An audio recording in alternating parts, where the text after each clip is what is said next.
तो वहीं दिल्ली में बीजेपी की पूर्व सांसद सुनीता दुग्गल ने जनता टीवी से खास बातचीत की और इस दौरान उन्होंने दिल्ली चुनाव और किसान आंदोलन समेत कई मुद्दों पर प्रतिक्रिया भी दी है।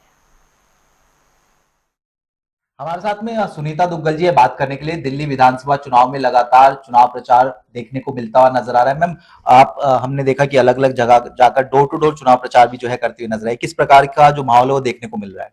बहुत अच्छा माहौल देखने को मिल रहा है और अभी आज मेरी जिम्मेवारी जो है वो बल्ली मारन जो है वहाँ पर जो कैंडिडेट हैं कमल बागड़ी जी, उनके साथ जो है कई जगह पर मेरा जाना हुआ और एक वहाँ पर दलित जो है स्वाभिमान कार्यक्रम भी था और इसके साथ साथ मटिया महल जो विधानसभा है वो भी, और देवली विधानसभा तो मुझे ऐसा जो है वो प्रभारी के तौर पर मिली हुई है।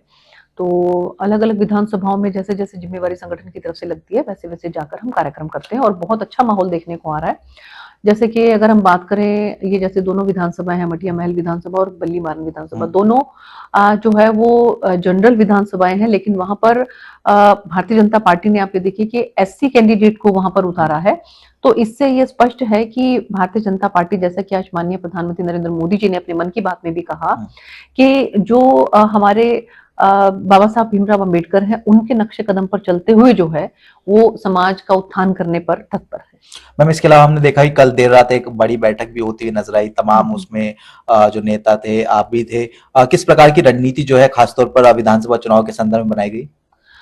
माननीय मनोहर लाल जी जो हमारे केंद्र में मंत्री भी हैं और पूर्व में मुख्यमंत्री भी हरियाणा के रहे, तो उन्होंने जो 14-15 के करीब जो मुख्य जो भारतीय जनता पार्टी के हरियाणा के लीडर्स हैं, उन सबको आमंत्रित किया अपने आवास पर और वहां पर पूरे विस्तार के साथ जो है वो हरियाणा की क्या भूमिका रही दिल्ली के इलेक्शंस में और कहां पर किसको अपनी जिम्मेवारी किस तरीके से निभानी चाहिए, इसके बारे में पूरा विस्तार से चिंतन मंथन हुआ और पूरे विस्तार से चर्चा हुई इसके बाद।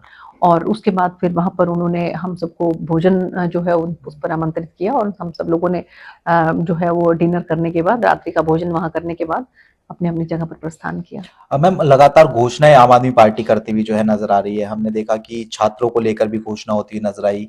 आज भी एक बड़ी घोषणा होती हुई नजर आई सफाई कर्मचारियों के संदर्भ में। किस प्रकार से तमाम जो घोषणाएं हो रही है उनको देख रहे हैं कि चुनाव से पहले इस तरह की घोषणाएं और कितना असर पड़ता हुआ नजर आएगा? देखिए, आम आदमी पार्टी जो है वो घोषणाओं में ही ज्यादा विश्वास रखती है, क्योंकि आप लोगों ने देखा होगा कि पहले भी जो घोषणाएं की थी उन्होंने पूरा नहीं किया। अभी अगर हम चाहे बिल की बात करें, और उन्होंने जिस तरह से एकदम से सभी के ऊपर बिल लाद दिए हैं और अब ये कह रहे हैं कि अगर हमारी सरकार फिर से आती है तो आपके सब बिल माफ कर दिए जाएंगे।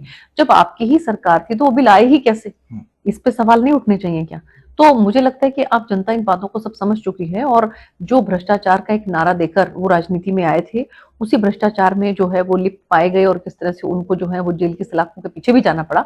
तो इन सब बातों को मुझे लगता है कि ध्यान में रखते हुए अब की बार दिल्ली की जनता मन बना चुकी है। जिस तरह से हरियाणा में जो है तीसरी बार भारतीय जनता पार्टी की सरकार रिपीट हुई, केंद्र के अंदर माननीय प्रधानमंत्री नरेंद्र मोदी जी के नेतृत्व में जो है वो भारतीय जनता पार्टी की सरकार बनी। मुझे लगता है कि अब की बार जनता मन बना चुकी है और दिल्ली में भी भारतीय जनता पार्टी की सरकार बनेगी। मैम, अंतिम प्रश्न किसानों के संदर्भ में कर एक बड़ी डेवलपमेंट देखने को मिलती नजर आई। चंडीगढ़ में बैठक के लिए तैयार जो है किसान संगठन हो गए हैं। बिल्कुल। किस तरीके से इस डेवलपमेंट को आप देख रहे हैं? बहुत बहुत बहुत खुशी है मुझे इस बात की, क्योंकि जैसा कि आप जानते ही हैं कि मैं सिरसा लोकसभा से सांसद थी, तो मेरा इलाका जो है वो टोटल किसान डोमिनेटेड इलाका है और मेरी खुद की बहुत ये अंदर से इच्छा थी कि किसी भी तरीके से बातचीत के माध्यम से इस समस्या का समाधान हो। मुझे बहुत खुशी है कि किसान भाइयों के बीच में और सरकार के बीच में जो एक तरह का तालमेल बना है और उसमें उन्होंने चंडीगढ़ में जो बातचीत के लिए जो है वो आगे आए हैं। तो मुझे पूरी उम्मीद है कि जो फरवरी के शायद जो दूसरे सप्ताह के अंदर मीटिंग फिक्स हुई है 14 फरवरी के करीब, तो उसमें जरूर जो है बहुत अच्छे नतीजे निकलेंगे और आपस में सामंजस्य के साथ जो है किसी समाधान पर हम लोग पहुंचेंगे। बहुत बहुत शुक्रिया। तो हमारे साथ में पूर्व सांसद सुनीता दुग्गल जी थी, तमाम मसलों को लेकर खास बातचीत कर रही थी। स्पर्श शर्मा, जनता टीवी, दिल्ली।